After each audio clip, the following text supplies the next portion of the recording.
Hi hello welcome to కొలుగురి 24/7 news channel. రా ఎన్టీఆర్ గత 5 రోజులుగా 2 తెలుగు రాష్ట్రాల్లో సంచలనం సృష్టించినటువంటి ఒక పేరు. జూనియర్ ఎన్టీఆర్ అభిమాన సంఘంగా చెబుతున్నటువంటి రా ఎన్టీఆర్ అనేటువంటి సంస్థ, అంటే ఇది ఒక స్వచ్ఛంద సేవా సంస్థగా, వాలంటరీ ఆర్గనైజేషన్, ఒక ఎన్జిఓ లాగా రా ఎన్టీఆర్ అని ఒకటి పేరు పెట్టి సాయి రూప్ మళ్ళీ తదుపరి కొంతమంది మిత్రులు కలిసి ఈ ఆర్గనైజేషన్ను రన్ చేస్తున్నారు. ఇవాళ జూలై 18న తిరుపతిలోన ప్రెస్ మీట్ నిర్వహించారు. చాలా సుదీర్ఘంగా సాగిన ఈ ప్రెస్ మీట్లోన అనేక సందేహాలకు వాళ్ళు సమాధానం ఇవ్వడానికి ప్రయత్నించారు. మొత్తం మీద రా ఎన్టీఆర్ అనేటువంటి పదం ఎందుకింత సంచలనంగా మారింది అంటే, వారు వేసినటువంటి పోస్టర్, వాళ్ళు ఎలాంటి పోస్టర్ వేశారంటే, రా ఎన్టీఆర్ సారథ్యంలోన 100 కోట్లతో సేవా కార్యక్రమాలు నిర్వహిస్తాము. 100 కోట్లు అనేది ఇట్ సౌండ్స్ ఏ గ్రేట్. 100 కోట్లు అనగానే అందరికీ ఏం అనుమానం వస్తుంది? 100 కోట్లు ఎక్కడి నుంచి ఫండింగ్ వస్తుంది? ఎవరు ఫండ్ చేస్తున్నారు? దీని వెనుక ఇంకా ఏమైనా రాజకీయ పార్టీలు ఉన్నాయా? ఎవరైనా కావాల్సిగా దీన్ని మోటివేట్గా రాజకీయ ఉద్దేశంతో దురుద్దేశంతో ఆంధ్రప్రదేశ్ని అల్లకల్లోలం చేయాలను, లేదా అధికార పార్టీకి పోటీగా ఉంచాలని ఏమైనా ప్రయత్నాలు చేస్తున్నారా? వాస్తవానికి అధికార పార్టీ తెలుగుదేశం పార్టీకి జూనియర్ ఎన్టీ రామారావుకు అవినాభావ సంబంధం ఉందని మనం అనుకున్నా కూడా, గత కొన్ని రోజులుగా జూనియర్ ఎన్టీఆర్ గారు ఈ పార్టీకి దూరంగానే ఉన్నారు. రాజకీయ కార్యకలాపాలకు ఆయన అస్సలు తెరపైనే లేరు. ఆయన ఎంతసేపు ఉన్నా కూడా తాను, తన సినిమాలు, తన కెరీర్ బిల్డింగ్, ఇందులోనే ఆయన పూర్తిగా నిమగ్నమై ఉన్నారు. 2009లోన ఆయన ప్రచారం చేసిన మాట వాస్తవం. ఆ ఒక్కసారే ఆయన రాజకీయ కోణంలోన ఆయన్ని చూడగలిగాం. ఆ తర్వాతి నుంచి ఆయన చాలా నిశ్శబ్దంగా మారిపోయారు. తెలుగుదేశంకే కాదు, నందమూరి తారక రామారావు కుటుంబానికి కూడా, నందమూరి వంశానికి కూడా ఆయన కాస్త దూరంగానే ఉంటూ వచ్చారు. మళ్ళీ ఆ గ్యాప్ ఆయన సృష్టించుకున్నారా, వాళ్ళే గ్యాప్ ఇచ్చారా? మళ్ళీ ఆ కుటుంబం మధ్య అగాధం ఎందుకు వచ్చింది అనేది అది వాళ్ళ కుటుంబ వ్యక్తిగత విషయం, కుటుంబ వ్యవహారం. అందులో మనం తలదూర్చాల్సిన అవసరం లేదు. కాకపోతే ఇక్కడ ఏంటంటే, ఒక సినీ హీరోగా, ఒక స్టార్డమ్ ఉన్న హీరోగా, ఒక గొప్ప కమర్షియల్ హీరోగా జూనియర్ ఎన్టీఆర్కు చాలా అద్భుతమైనటువంటి ఫ్యాన్ ఫాలోయింగ్ ఉంది. ఈ ఫ్యాన్ ఫాలోయింగ్ అతన్ని అన్ని వేళలా ఆ సినిమా కోసం, అతను తీసే సినిమా కోసం, అతని హావభావాల కోసం, అతని నటన కోసం పడి చచ్చిపోతూ ఉంటుంది. అయితే ఈ రా ఎన్టీఆర్ అనేటువంటి ఫ్యాన్ అసోసియేషన్, అంటే ఫ్యాన్ అందరూ కలిసి, అభిమానులందరూ కలిసి ఏర్పాటు చేసినటువంటి ఈ సంస్థకు ఎన్టీ రామారావు ఫ్యాన్స్ అసోసియేషన్కు ఏమాత్రం సంబంధం లేదని ఎన్టీ రామారావు ఫ్యాన్స్ అసోసియేషన్ వాళ్ళే ప్రకటన ఇవ్వడంతో అది మరింత వివాదాస్పదంగా మారింది. జూలై 18న విలేకరుల సమావేశం ఏర్పాటు చేస్తున్నాము తిరుపతిలోన అని వాళ్ళు ప్రకటించగానే అఫీషియల్గా, వెంటనే అదే తిరుపతికి చెందినటువంటి, జిల్లాకు చెందినటువంటి ఎన్టీఆర్ అభిమాన సంఘం వాళ్ళు దీనికి మాకు ఎలాంటి సంబంధం లేదు అని అధికారికంగా వాళ్ళు ఒక ప్రకటన విడుదల చేశారు. సో మొత్తం వారు ఏమైపోయిందంటే, ఎన్టీఆర్ ఫ్యాన్స్ అసోసియేషన్ వర్సెస్ రా ఎన్టీఆర్ అసోసియేషన్. అంటే ఈ రెండు ఎన్టీ రామారావుకి సంబంధించినవి కావడం వల్ల ఇది చాలా ఆసక్తికరంగా మారింది.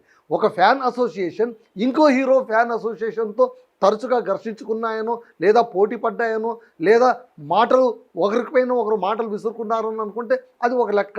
కానీ ఎన్టీ రామారావుకు సంబంధించిందే, ఆయన అభిమానులకు సంబంధించిందే 2 గుంపులుగా విడిపోయి, 2 భాగాలుగా విడిపోయి, పోలరైజ్ అయిపోయి, అక్కడ కొంతమంది ఇక్కడ కొంతమంది వాళ్ళలో వాళ్ళు కొట్లాడుకుంటున్నారంటే ఖచ్చితంగా ఇది వార్తల్లో నిలిచేటువంటి వార్తే. ఇప్పుడు అదే జరిగింది. అయితే దీనిపైన చాలా చిల్లవలు పలువలుగా మనం ఎన్నో మీడియా, సోషల్ మీడియాలో ఉన్న వార్తలు వింటూ వస్తున్నాం. జూనియర్ ఎన్టీఆర్ వెనక నుంచి పరోక్షంగా దీన్ని పుష్ చేస్తూ ఉన్నారా? ఆయన పొలిటికల్ ఎంట్రీకి ఇదొక డయాస్గా, వేదికగా మార్చుకున్నారా? రా ఎన్టీఆర్ మొదట వెళ్ళిన తర్వాత వెంటనే జూనియర్ ఎన్టీఆర్ రాజకీయ రంగ ప్రవేశం చేస్తారా? తమిళనాడులోన ఇప్పటి ముఖ్యమంత్రి విజయ్ టీవీకే పార్టీ మొట్టమొదట స్థాపించి, టీవీకే కంటే కూడా ముందు 2 ఏళ్ల పాటు ఆయన సామాజిక కార్యక్రమాలు నిర్వహించి, ఆ తర్వాత రాజకీయ పార్టీ పెట్టి, ఆ తర్వాత ఎన్నికల్లో వెళ్ళి ఒకేసారిగా ముఖ్యమంత్రి పదవిని అందుకున్న ధర్మిల. అంటే ప్రతి నటుడు ఏదైనా రాజకీయ మాటలు మాట్లాడితే ముఖ్యమంత్రి అయిపోతారేమో అన్న మాట ఒకటి వస్తుంది. ఆ క్రమంలోన రా ఎన్టీఆర్ అనేటువంటిది ఎంత సెన్సేషన్ అయిపోయిందంటే ఎన్టీ రామారావు నుంచి ఒక ముక్క కూడా బయటికి రాలేదు. ఆయన దాన్ని ప్రోత్సహిస్తున్నారా లేదా వద్దంటున్నారా ఏ విషయము బయటికి రావట్లేదు. అసలు ఆ మాటే లేదు. ఎన్టీ రామారావుకి అసలు ఈ రా ఎన్టీఆర్ అనేటువంటి ఒక అసోసియేషన్ ఉందో లేదో కూడా తెలియనటువంటి పరిస్థితి. ఇదే క్రమంలోన అల్లు అర్జున్ ఫ్యాన్స్ అసోసియేషన్ ఉంది. అది చాలా ఆర్గనైజ్డ్గా ఉంది. వాళ్ళు స్వచ్ఛంద కార్యక్రమాలు కూడా చేస్తున్నారు. ఆయన రాజకీయ రంగ ప్రవేశం చేస్తారు అన్న ఇంకొక వార్త ఒకటి వచ్చింది. సరే, ఆ విషయాన్ని కాస్త పక్కన పెడితే ఇవాళ ప్రెస్ మీట్లోన సాయి రూప్ ఏం చెప్పారు? ఆయన వ్యవస్థాపకులు, రా ఎన్టీఆర్ వ్యవస్థాపకులు. ఆయన చాలా ఓపికతో విలేకరులు అడిగినటువంటి వివిధ ప్రశ్నలకు సమాధానం ఇవ్వడానికి ప్రయత్నించారు. ఆయన మాటల్లో నిజాయితీ ఉంది, ఆయన మాటలో క్రమశిక్షణ ఉంది. ఆయనకు ఎన్టీఆర్ పట్ల ఎంత అభిమానం ఉందో, ఎంత అంకిత భావం ఉందో ప్రతి మాటలోనూ వ్యక్తమవుతూ ఉన్న మాట అయితే వాస్తవం. అయితే రా ఎన్టీఆర్ అసోసియేషన్ తరఫున ఒక కార్యక్రమం నిర్వహించుకుంటామంటే ఆ ఎన్టీఆర్ అభిమాన సంఘానికి సంబంధించిన వాళ్ళే వద్దని ఎందుకు చెప్పారు? పైగా ఇవాళ ప్రెస్ మీట్లోన మనకు తెలిసిన అంశం ఏంటంటే ఎన్టీ రామారావు గారి కార్యాలయం నుంచి కూడా ఒక ప్రకటన వెలువడింది. ఏంటి? రా ఎన్టీఆర్కు మనకు సంబంధమే లేదు, అది ఎవరిదో కూడా మాకు తెలియదు. సో ఇది నంబర్ 1. రెండవది, ఈ మీటింగ్ ఎవరు నిర్వహిస్తున్నారో, ఎందుకు నిర్వహిస్తున్నారో మాకు తెలియదు అని ఒక లెటర్ అఫీషియల్గా వచ్చింది.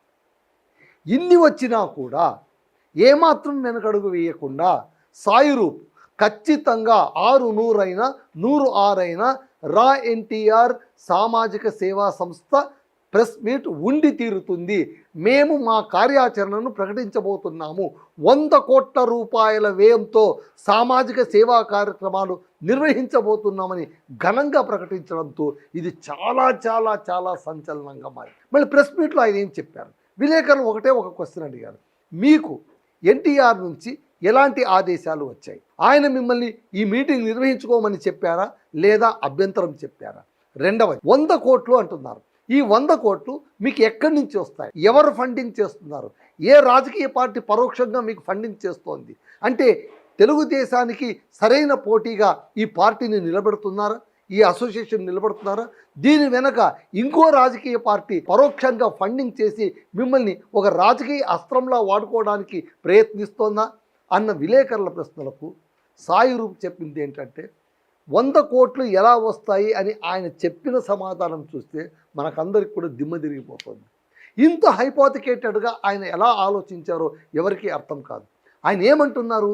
100 కోట్ల సేవా కార్యక్రమాలు మేము చేపట్టబోతున్నామంటే మా దగ్గర 100 కోట్లు ఉన్నట్టు కాదు అన్నారు. అలాంటప్పుడు సేవా కార్యక్రమాలు నిర్వహిస్తామని చెప్పాలి కానీ 100 కోట్లు అనేటువంటి నంబర్ ఎందుకు పెట్టాలి? ఇప్పుడు వివాదాస్పదమైనదంతా కూడా ఆ నంబరే. 100 కోట్లు ఎక్కడి నుంచి వస్తాయి? మీకు ఎవరు ఇస్తున్నారు? మీ దగ్గర ఎక్కడుంది? మీకు దగ్గర ఏమైనా నల్ల డబ్బు ఉందా? లేదా ఎవరైనా ఇస్తున్నారా? ఏ రాజకీయ పార్టీ ఏమైనా ఫండింగ్ చేస్తుందా?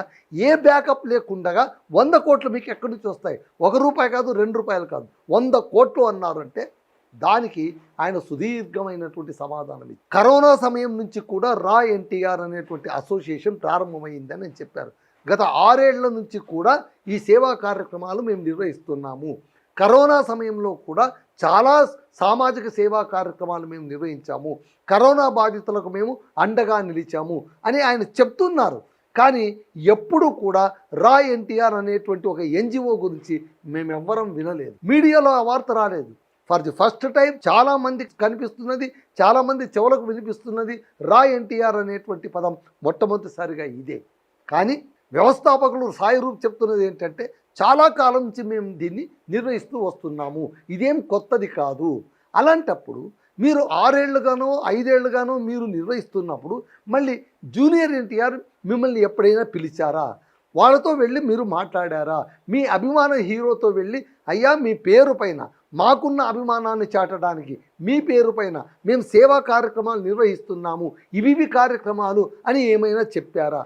పోనీ ఈ రా ఎన్టీఆర్ అసోసియేషన్ ఏదైనా ఆయన చేతుల మీదుగా ఇనాగ్రేట్ చేయించారా? లేదా ఈ 6 ఏళ్లలోన ఒక్క కార్యక్రమానికైనా ఆయన ఏమైనా మీరు పిలిచారా? మరి ఎక్కడ ఆయన వచ్చిన దాఖలాలు లేవు, ఆయన మాట్లాడిన దాఖలాలు లేవు. సాధారణంగా అభిమానులు ఏమైనా ఇంత పెద్ద ఎత్తున సేవా కార్యక్రమాలు చేస్తే ఏ హీరో కూడా దాన్ని స్మరించకుండా ఉండడు, చెప్పకుండా ఉండరు. ఏదో ఒక సందర్భంలోనైనా, మీడియాతోనైనా, ప్రెస్ మీట్లోనైనా, సినిమా ఫంక్షన్స్లోనైనా ఎక్కడో ఒక చోట ఖచ్చితంగా రివీల్ చేస్తారు, మా పేరు పైన ఇంత అత్యద్భుతమైన కార్యక్రమాలు నిర్వహిస్తున్నారని. కనీసం సభాముఖంగానైనా వాళ్ళకు థ్యాంక్స్ చెప్తారు, నా అభిమానులు మీరు ఇలా చేస్తున్నారు, నాకు చాలా ఆనందంగా ఉంది అని. మళ్ళీ ఇవేవీ లేవు. మళ్ళీ ఇది ఎందుకు ఇలా జరుగుతోంది? పైగా సాయి రూప్ చెప్తున్నది ఏంటంటే ఇప్పటిదాకా కూడా వారు జూనియర్ ఎన్టీఆర్ని కలవలేదు. మరి మీరు ఇప్పటిదాకా కూడా కలవకుండా మీరు రా ఎన్టీఆర్ అని ఒక అసోసియేషన్ పెట్టి 100 కోట్ల ఫండ్తోన మేము సేవా కార్యక్రమాలు చేస్తామంటే ఆ 100 కోట్లు ఎక్కడి నుంచి వస్తాయని పదే పదే అడిగితే వాళ్ళు ఇచ్చిన సమాధానం ఏం చెప్పను? పెద్ద పెద్ద కార్పొరేట్ కంపెనీలు సోషల్ వెల్ఫేర్ ఫండ్ అని ఒకటి ఇస్తారు, సోషల్ రెస్పాన్సిబుల్ ఫండ్ అని ఇస్తారు, దాన్ని సిఎస్ఆర్ అంటారు, కార్పొరేట్ సోషల్ రెస్పాండ్ ఫండ్ అని. అంటే కార్పొరేట్ సంస్థలకు సామాజిక బాధ్యత కూడా ఉంటుంది. ఆ సామాజిక బాధ్యత కింద సామాజిక సేవా కార్యక్రమాలు నిర్వహించడానికి గాను ప్రభుత్వానికి ఫండింగ్ కింద ఇస్తారు. ఇలా ఏర్పడిన ఈ ఫండ్లతోన ప్రభుత్వం కొన్ని స్వచ్ఛంద సంస్థల సాయంతోనూ కొన్ని స్వయంగాను సామాజిక సేవా కార్యక్రమాలు నిర్వహిస్తుంది. ఇది ఒక ప్రక్రియ, ఇది ఒక వే. వీళ్ళు ఏమంటున్నారంటే మేము అన్ని డిపిఆర్ అంతా రెడీ చేసుకున్నాం, డీటెయిల్ ప్రాజెక్ట్ రిపోర్ట్ మేము రెడీ చేసుకున్నాం, రానున్న 6 ఏళ్ల కాలంలోనో 10 ఏళ్ల కాలంలోనో ఊరు వాడా పేరుతోన మేము ఎలాంటి కార్యక్రమాలు నిర్వహించబోతున్నాము, ఎలాంటి సామాజిక సేవా కార్యక్రమాలు నిర్వహించబోతున్నాము, ఎక్కడెక్కడ నిర్వహించబోతున్నాము, ఎంతమంది ఇన్వాల్వ్ అవుతున్నారు, వీటన్నిటితోన with details and with numerical data మేము ఒక డిపిఆర్ డీటెయిల్ ప్రాజెక్ట్ రిపోర్ట్ ఒకటి తయారు చేసుకుంటున్నాము. దీన్ని మేము సమర్పించబోతున్నాము, సిఎస్ఆర్ ఫండ్ కోసము సమర్పించబోతున్నాము. ఆ ఫండ్తో మేము సేవా కార్యక్రమాలు నిర్వహిస్తాము. ఇది దాదాపు 100 కోట్ల దాకా నిర్వహిస్తాము. ఇది వినడానికి కొంచెం బాగానే అనిపిస్తున్నా కూడా ఇది ఎలా సాధ్యమనేటువంటి ప్రశ్న మళ్ళీ ప్రతి ఒక్కరిలో తలెత్తుతుంది. మీరు డీటెయిల్ ప్రాజెక్ట్ రిపోర్ట్ తయారు చేసుకొని ఉండొచ్చు, మళ్ళీ ఆ ప్రాజెక్ట్ రిపోర్ట్ మీరు ఎవరికి సమర్పించాలి? సిఎస్ఆర్ ఫండ్ కోసం అయితే ప్రభుత్వానికే మీరు సమర్పించాలి. అంటే ప్రభుత్వానికే ఆ విచక్షణాధికారం ఉంటుంది, మీకు ఫండ్ ఇవ్వాలా వద్దా అనేది. మీరు ప్రభుత్వాన్ని సంప్రదించకుండా ఈ ఫండ్ కోసం మీరు అప్లై చేసుకుంటే వాళ్ళు ఇస్తారో ఇవ్వరో తెలియనటువంటి సందర్భంలో 100 కోట్లతో సేవా కార్యక్రమాలు చేస్తానని ఎలా చెప్పగలరు? ఇది పబ్లిక్ని మిస్లీడ్ చేయడం కదా. కేవలం గ్రాబింగ్ ది పబ్లిక్ ఇంట్రెస్ట్ లేదా పబ్లిక్ని అట్రాక్ట్ చేయడానికి మీరు 100 కోట్లు అనేటువంటి ఫిగర్ పెట్టి మీరు ఎందుకు ముందుకెళ్తున్నారు? లేదు మేము మొట్టమొదటిసారిగా పెట్టాం మేము అలాగే ఇలాగే. పోని మీరేమైనా బడాబాబులు అంటే ఆయన సామాన్య మధ్యతరగతి కుటుంబానికి సంబంధించిన వ్యక్తి, సాధారణ ఉద్యోగి, ఐటీ ఉద్యోగి.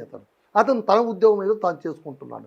అలాగే ఆయన ఏమంటున్నారు, రా ఎన్టీఆర్లోన అసోసియేషన్లో అందరూ తమ తమ ఉద్యోగాలు చేసుకుంటూ ఆటవిడుపుగా సామాజిక సేవా కార్యక్రమాలు మేము చేస్తూ వచ్చాము. మరి ఇలా సామాజిక సేవా కార్యక్రమాలని పార్ట్ టైంగా చేసేటువంటి మీకు 100 కోట్లు సిఎస్ఆర్ ఫండ్ ఎలా సాధ్యపడుతుంది? ఎవరిస్తారు? ఎందుకు ఇస్తారు? మీపైన ఉండే నమ్మకం ఏంటి? ఇవన్నీ కూడా క్వశ్చన్. వీటికి మీడియాలోనూ ఆయన సరైన సమాధానం ఇవ్వలేదు. ఆయన కాన్ఫిడెంట్ ఉంది, ఆయన చాలా ఆత్మనిశ్చయంతో ఆయన చెప్తున్నారు. ఏమని ఆత్మవిశ్వాసంతో చెప్తున్నారు, లేదు మాకు ఫండ్ వస్తుంది, మాకు తెలుసు ఏ విధంగా టెక్నికాలిటీస్తో ముందుకెళ్ళాలి. ఎందుకంటే ఈ రా ఎన్టీఆర్ అసోసియేషన్లోన వాలంటీర్స్ ఉన్నారు, మెంబర్స్ ఉన్నారు, లీగల్ టీం ఉంది, ఎగ్జిక్యూటివ్ టీం ఉంది, ఇలా రకరకాల టీముల్ని ఏర్పాటు చేసుకొని చాలా పెద్ద వింగ్ని ఒకటి ఏర్పాటు చేసుకున్నారు. మరి ఇంత స్ట్రక్చర్డ్ ఆర్గనైజేషన్కు రా ఎన్టీఆర్ అని పేరు పెట్టుకున్నప్పుడు మేమందరం ఎన్టీఆర్ అభిమానులు అన్నప్పుడు మళ్ళీ ఆయనకు ఒక పర్మిషన్ కూడా తీసుకోకపోవడం ఆశ్చర్యం అనిపిస్తుంది కదా. ఆయనైనా మీతో కలవాలి, పోనీ ఆయనైనా స్వయంగా మీకు ఫోన్ చేసి బాబు మీరేదో నా పేరు పైన ఏదో చేస్తున్నారట, నాకేది తెలియట్లేదు, ఒకసారి రండి మీతో కూర్చొని మనం మాట్లాడదాం అని పిలవాలి కదా. ఇప్పటిదాకా పిలవలేదు. దీనికి సాయి రూప్ చెప్పేది ఏంటంటే ఆయన కార్యాలయంలో కొంతమంది ఉన్నారు, వాళ్ళు రాజకీయాలు ఆడుతున్నారు, వాళ్ళు మమ్మల్ని కలవనివ్వకుండా అడ్డుపడుతున్నారు, అది ఎందుకో నాకు అర్థం కావట్లేదని సాక్షాత్ మీడియా ముఖంగా ఇవాళ ఆయన చెప్పారు. ఆయన ఇంకో మాట ఏం చెప్పారంటే జూనియర్ ఎన్టీఆర్ని కలవాలని మాకు చాలా ఉంది, మేము జూనియర్ ఎన్టీఆర్ని కలిసి మా కార్యక్రమాలన్నీ చెప్తాము, మేము ఇలా ఉందని చెప్తాము. ఒకవేళ అప్పటికి కూడా ఎన్టీ రామారావు గారు వద్దు మీరు ఈ పని చేయొద్దు, ఇది నాకు ఇష్టం లేదు అని చెప్తే ఆ క్షణాన మేము ఈ కార్యక్రమాలు వదిలేసి మా అభిమాన హీరోని ఒక్కసారి మనసారా హక్ చేసుకుని మా దారిని మేము వెళ్ళిపోతాం. మేమేం ఆశించట్లేదు, మాకేం స్వార్థం లేదు. మరి ఇంత క్లియర్గా ఇంత ట్రాన్స్పరెంట్గా మాట్లాడేటువంటి సాయి రూప్ ఎన్టీఆర్ని కలవడానికి మొట్టమొదటి గట్టిగా ప్రయత్నించి ఆయన కలిసిన తర్వాత ఈ అనౌన్స్మెంట్ చేసింటే చాలా బాగుండేది కదా. అంతా బాగుంది. ఆయన ఒక వాలంటీర్ ఆర్గనైజేషన్ పెట్టుకున్నాడు, దాన్ని రిజిస్టర్ చేసుకున్నాడు, దాని ద్వారా ఎన్నో సేవా కార్యక్రమాలు నిర్వహించారు ఇప్పటిదాకా. ఇక ముందు కూడా పెద్ద ఎత్తున చేయాలనుకున్నారు, బిగ్ స్కేల్లో చేయాలనుకున్నారు. అంతవరకు బాగుంది. ఎప్పుడైతే 100 కోట్లు అనేటువంటి పదం వచ్చిందో అక్కడ సీన్ మొత్తం మారిపోయింది. 100 కోట్లు అనగానే అందరూ ఉలిక్కి పడ్డారు. ఎక్కడి నుంచి వస్తాయి 100 కోట్లు? ఎవరిస్తారు మీకు 100 కోట్లు? దానికి సమాధానం లేదు. దానికి ఆయన ఏం చెప్తారు, అక్కడ ఉంది, ఫండ్ ఉంది, మేము అప్లై చేసుకుంటాం, వాళ్ళు ఇస్తారు, మేము చేస్తాం. ఇదంతా హైపోతికేటెడ్ కదా. అదేదో అంటారు కదా, మబ్బుల్లో నీళ్లు చూసి ముంతను ఉలగబోసుకున్నట్టు అన్నట్టు. అలా కాదు కదా. నీ దగ్గర డబ్బులుంటే పోనీ నీకు ఏదైనా అష్యూరెన్స్ ఇచ్చారా? పోనీ జూనియర్ ఎన్టీఆర్ అష్యూరెన్స్ ఇచ్చారా? మీరు చేయండి, 100 కోట్లు నేను ఇస్తాను అని ఆయన అన్నారు అంటే దాని లెక్క వేరు. పైగా ఇంతవరకు జరిగిన కార్యక్రమాలు కూడా ఇంటర్నల్గా వాళ్ళే ఖర్చు పెట్టుకున్నారట. అభిమానం ఉంది, వాళ్ళు చేస్తున్నది అద్భుతమైన కార్యక్రమమే, సామాజిక సేవా కార్యక్రమమే. దానికి మళ్ళీ ఆడిట్ లెక్కలు లేవు అన్నారు. ఎందుకు ఆడిట్ లెక్కలు లేవు అంటే ఈ ట్రాన్సాక్షన్ అంతా కూడా ఇంటర్నల్గా మా పర్సనల్ పర్స్ నుంచి జరిగింది కాబట్టి దీనికి మేము లెక్కలు చెప్పాల్సిన పని లేదు. ఇక మీద జరిగే ప్రతి పనికి ప్రతి రూపాయికి కూడా మేము ఆడిట్ రిపోర్ట్ కూడా ఇస్తాము అని ఆయన థియరటికల్గా చాలా బాగా చెప్తున్నారు. But is it reality? Check చేసుకుంటే ప్రాక్టికల్గా ఇది జరిగే పనేనా? ఆయన చెప్తున్నాం ఇవన్నీ మాటలు చూస్తుంటే ఎన్టీఆర్ ఆయన పిలిచి మాట్లాడందే, సాయి రూప్ జూనియర్ ఎన్టీఆర్ ముఖాముఖి జరగందే ఈ సంస్థ ముందుకు వెళ్ళడం అసాధ్యం. అసలు మొట్టమొదటి వాళ్ళు పోస్టర్లో 100 కోట్లు అనే పదాన్ని వెనక్కి తీసుకోవాలి. రిపోర్టర్లు కూడా అదే అన్నారు, మీరు 100 కోట్లను ఎందుకు వేసుకున్నారు, ఏ ధైర్యంతో వేసుకున్నారు? కార్పొరేట్ ఫండ్ మీకు అంత త్వరగా మీకు 100 కోట్లు ఇచ్చేస్తారంటే ఫేజ్డ్ మేనర్లో ఇస్తారు అంటారు, 6 ఏళ్ల సమయంలోనే నాకు ఇస్తారు అంటారు. ఇస్తారన్న గ్యారంటీ ఏంటి? మీరు నిర్వహించే పనులు వాళ్లకు తృప్తిని ఇవ్వాలి కదా. సో ఎన్నో సందేహాలు, మరెన్నో అనుమానాలు. అభిమానం ఉంది కానీ అనుమానం కూడా ఉంది. జూనియర్ ఎన్టీఆర్ పట్ల వాళ్ళకున్న అభిమానాన్ని మనం క్వశ్చన్ చేయడానికి వీలే లేదు. It is nothing but unconditional love towards there hero. అంత పిచ్చి అభిమానం ఉంది వాళ్ళకు. ఆ అభిమానాన్ని ఛానలైజ్ చేస్తున్న తీరు కూడా హర్షించదగిందే. అంటే కేవలం ఏదో సినిమా థియేటర్లకు వెళ్ళి ఫస్ట్ షో సినిమాకి వెళ్ళి టికెట్లు చించి పేపర్లు చించి పడేసేయడం, ఈలలు కొట్టడం, ఒక సినిమాను 10 సార్లు చూడడం, లేదా నిలువెత్తు పూలదండ వేయడం, పాలాభిషేకాలు చేయడం, ఇలా పిచ్చి పిచ్చిగా కాకుండా ఒక నిర్మాణాత్మక కార్యక్రమాలు చేయాలనడం నిజంగా కూడా ఆహ్వానించదగ్గ పరిణామమే. అయితే అది ఎంతవరకు సాధ్యపడుతుంది, వాస్తవికంగా ఎంతవరకు సాధ్యపడుతుంది? కాబట్టి రా ఎన్టీఆర్ అని వీళ్ళు పిలుస్తున్నా దాని పేరు RAW రా ఎన్టీఆర్. కానీ మనం ఏమనాలంటే ఎన్టీఆర్ని వాళ్ళు పిలుస్తున్నారు రా ఎన్టీఆర్ అని. మళ్ళీ ఆయన వస్తారా? ఈ అసోసియేషన్కి ఆయన ఒప్పుకుంటారా? వీళ్ళ సామాజిక సేవలను అధికారికంగా ఆయన గుర్తిస్తారా? ఆయన గుర్తించినంత వరకు వీళ్ళు ఏం పని చేసినా కూడా అది బూడిదలో పోసిన పన్నీరే. ఇదండి విషయం. That's all.